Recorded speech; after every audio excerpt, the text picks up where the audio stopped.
Hello, today we will look at Chapter 7, Section 2. Chapter 7, Section 2 is about the federal court system, and it begins on page 185 in our textbooks. And the main idea of this section is the federal court system consists of 3 levels of courts, each of which has specific duties.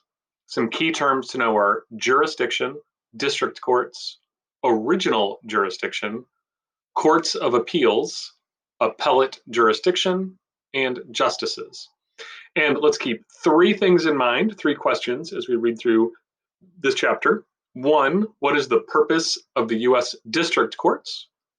2, how are the U.S. courts of appeals different from district courts? And 3, what is the role of the U.S. Supreme Court? So first, the text discusses U.S. district courts, and it talks about how the 3 layers or 3 levels of our courts have different jurisdiction and different authority. So jurisdiction means the extent or scope of authority that court has to hear and decide a case. So if I am a criminal lawyer, maybe as a lawyer, not really as a court system, but as a lawyer, my jurisdiction would be criminal cases. I should only be involved in hearing criminal cases or used as an attorney for criminal cases. I shouldn't be used in civil cases. So the different courts have different jurisdictions. If I commit a crime in Illinois, I cannot be tried for that crime by a court in Montana. So the Illinois court should have jurisdiction over me. So the area of the law that people are addressing, that's what jurisdiction means. So U.S. district courts were created by the Constitution. So Article 3 talks about the judicial branch. And in Section 1, the Constitution of Article 3 says, the judicial power of the U.S. shall be vested in one Supreme Court and in such inferior or lower courts as Congress may from time to time establish. So all of the other courts that have been established have been done after the U.S. Supreme Court, which is called for in the Constitution. All of the other courts have been created by Congress. So we have 3 of those levels, U.S. district courts. Their jurisdiction is over the district courts. They have original jurisdiction. They're the place that tries, hears, and decides a case for the first time in almost any federal law. So if a person is accused of breaking a federal law, then the very first place that trial should occur is in a U.S. federal district court, the lowest level of any federal court is called a district court.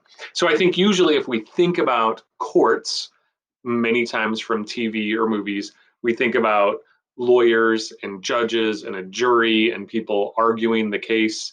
So we're thinking of courts of original jurisdiction, the very first place that trial is usually held. And we're thinking about district courts, especially in the federal government with federal law. Sometimes state governments have a different look of their appellate branches. But in federal district courts, the only place lawyers, judges, juries, evidence, all of that stuff that we think of as trials occurs is in the lowest level, the first place almost everyone ends up if you go to federal court is a district court.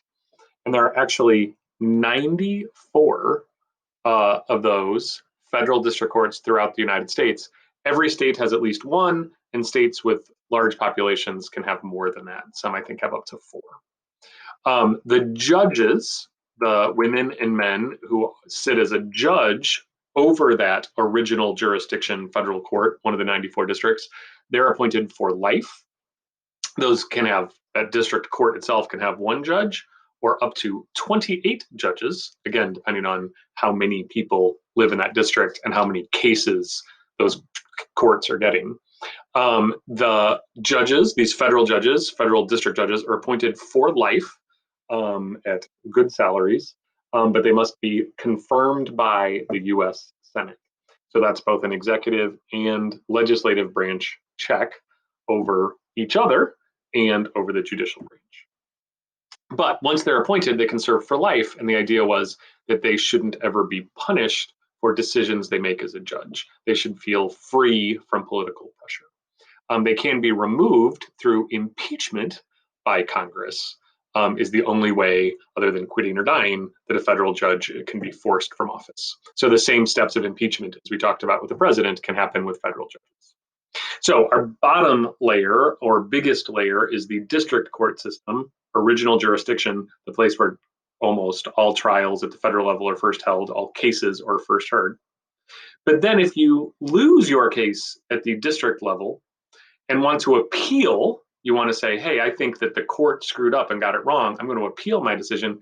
You can go to the next level, which is a much smaller branch of the federal court system, which is called the appellate court system. So US courts of appeals have appellate jurisdiction, meaning they don't ever hear a case first. They would only ever hear a case after a district court has decided.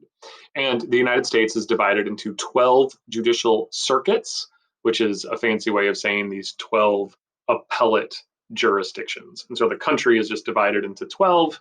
For example, if you live in West Virginia, Virginia, North Carolina, or South Carolina, as the text mentions, you are part of the 4th Judicial Circuit. And there is at least one federal courthouse somewhere in each of those states. And then they hear at the appellate level at one courthouse the appeals from those federal district courts. Same deal, those judges of each of those appellate courts, just like judges of the district courts, are appointed for life, confirmed by the Senate, and can only be removed through impeachment or death or quitting. Courts of appeals do not ever hold their own trials. There is not the sort of TV or movie view of cases there. They're only ever hearing the cases appealed to them from the district courts. They take all of the material that the district courts have already heard. They look at that. They will sometimes ask lawyers for the two sides to come and talk about those cases, but they will not hear new evidence. They will not take witnesses. They will just look at what the district court did, and they will either, they only have two choices as an appellate court, they will either say, hey, the district court got it right. Whatever the district court decided, that stands. They did a good job interpreting the law. Or they will say, the district court screwed up. They did not interpret the law correctly in this way. And usually they will say specifically what the district court did wrong. And then they will, as they say, kick the case back to those district courts and have the first court, the court of original jurisdiction, rehear the case, start all over. But this time, they should apply the law in the way that the appellate court has told them. So that second time around, you could still be found guilty, or maybe that next time you'd be found not guilty. And then the last part of Chapter 7, Section 2 deals with the U.S. Supreme Court. So the highest court in the land is the U.S. Supreme Court. There are 9 justices currently on the U.S. Supreme Court. They sit in Washington, D.C. at the Supreme Court building, very close to the Capitol. And if you serve on the Supreme Court, you are called a justice. All of the others in the federal system are called judges, but the 9 on the Supreme Court have a special title of justice, and then one of them is actually the Chief Justice. And the U.S. Supreme Court is both an appellate court and a court of original jurisdiction. So there are a very small number of cases listed in the Constitution that don't start in any other court system, don't start at district courts. They start straight first in the U.S. Supreme Court. But mostly the U.S. Supreme Court acts as a final court of appeals. That you have had a decision at the district level, you appeal that to the appellate court. If you lose at the appellate court level, you appeal that decision all the way to the top, the U.S. Supreme Court. Now, appeals courts don't ever even have to hear your appeal from the district court. So there may be this many cases, trying to do my hands right, this many cases, a lot of cases at the district court level. Maybe only a small number of those are appealed and actually heard at the appellate court level. And then maybe a tiny number of those are actually appealed and heard by the U.S. Supreme Court. So as an appellate body, the US Supreme Court hears very, very few cases, but mostly the most important cases. Then, as a court of original jurisdiction, there are just a handful of cases that the Constitution gives the Supreme Court original jurisdiction over.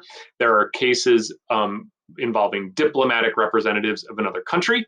So, if the ambassador from Russia has a suit in the United States, that could be heard straight first by the US Supreme Court. Far more importantly, and that happens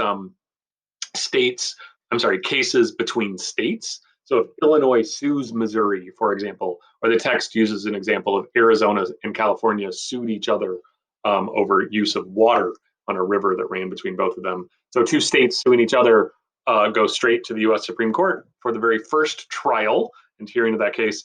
And then lastly, a state and the federal government, if they sue each other, that's a case of original jurisdiction for the US Supreme Court. So that concludes Chapter 7, Section 2 notes, and thank you for your attention.